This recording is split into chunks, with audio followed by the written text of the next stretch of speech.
بسم اللہ الرحمن الرحیم۔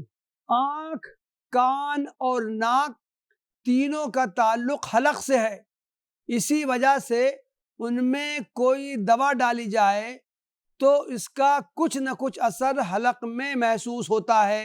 کان اور ناک کے درمیان ایک نالی ہوتی ہے جسے ایوسٹیشین ٹیوب کہتے ہیں۔ یہ کان کے درمیانی حصے کو ناک کی پشت سے جوڑتی ہے۔ آنکھ اور ناک کے درمیان ایک باریک سی نالی ہوتی ہے جسے انبوب انفی دمعی یعنی نیزو لیکرائمل ڈکٹ کہتے ہیں۔ اگر آنکھوں میں آنسو کی زیادتی ہو تو زائد آنسو اسی نالی کے ذریعے ناک میں پہنچ جاتے ہیں۔ ناک کے پیچھے ایک خلا ہوتا ہے جسے نیزل کیویٹی کہتے ہیں، یہ گلے کی پشت سے جڑا رہتا ہے۔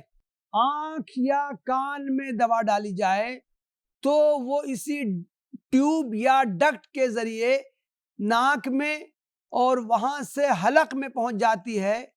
اسی طرح ناک میں دوا ڈالنے سے اس کا اثر حلق میں ظاہر ہوتا ہے۔ روزہ کی حالت میں آنکھ میں دوا ڈالنے کے سلسلے میں فقہا کا اختلاف ہے۔ احناف کے نزدیک اس سے روزہ نہیں ٹوٹے گا چاہے دوا کا اثر حلق میں محسوس ہو۔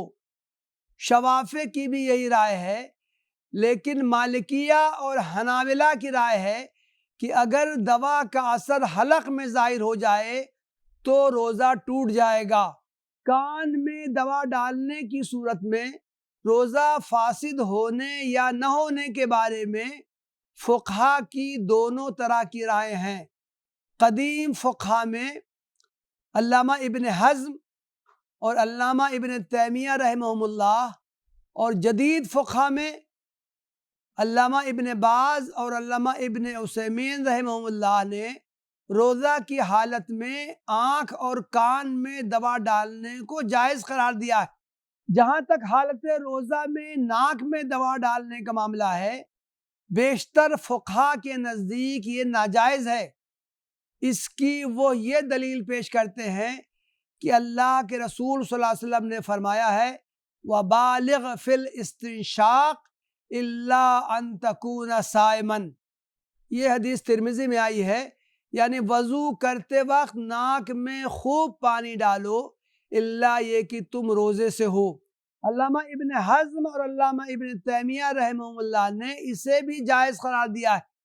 وہ کہتے ہیں کہ ناک میں دوا ڈالنے سے اس کی بہت قلیل مقدار حلق میں پہنچتی ہے، اس سے تغذیہ بھی نہیں ہوتا، اس لیے اس کی گنجائش ہے۔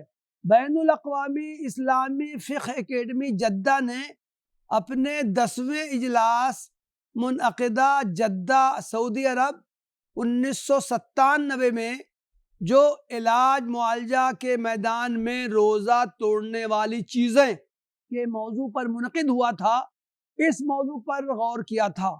اس میں آنکھ، کان اور ناک میں دوا ڈالنے کو مفسد صوم یعنی روزہ توڑنے والا نہیں شمار کیا گیا تھا۔ اس موقع پر جو قرارداد منظور کی گئی تھی اس کے الفاظ یہ ہیں: آنکھ میں ٹپکانے والی دوا، کان میں ٹپکانے والی دوا، کان دھونے والی دوا، ناک میں ٹپکانے والی دوا، ناک میں پچکاری سے دی جانے والی دوا سے روزہ نہیں ٹوٹے گا اگر جو کچھ حلق میں پہنچے اسے نگلنے سے اجتناب کیا جائے۔ ساتھ ہی یہ سفارش کی گئی تھی کہ مریض کو چاہیے کہ علاج کی مذکورہ بالا صورتوں میں سے جن کو افطار کے بعد تک مؤخر کرنے میں کوئی ضرر نہ پہنچے انہیں افطار کے بعد تک مؤخر کر دے۔ اس لیے مناسب معلوم ہوتا ہے کہ روزے کے دوران میں حتی الامکان آنکھ، کان اور ناک میں دوا ڈالنے سے گریز کیا جائے، لیکن اگر علاجی تقاضے سے مجبوراً دوا ڈالنی پڑ جائے تو اس کی گنجائش ہے، اس سے روزہ نہیں ٹوٹے گا۔ وآخر دعوانا ان الحمد للہ رب العالمین۔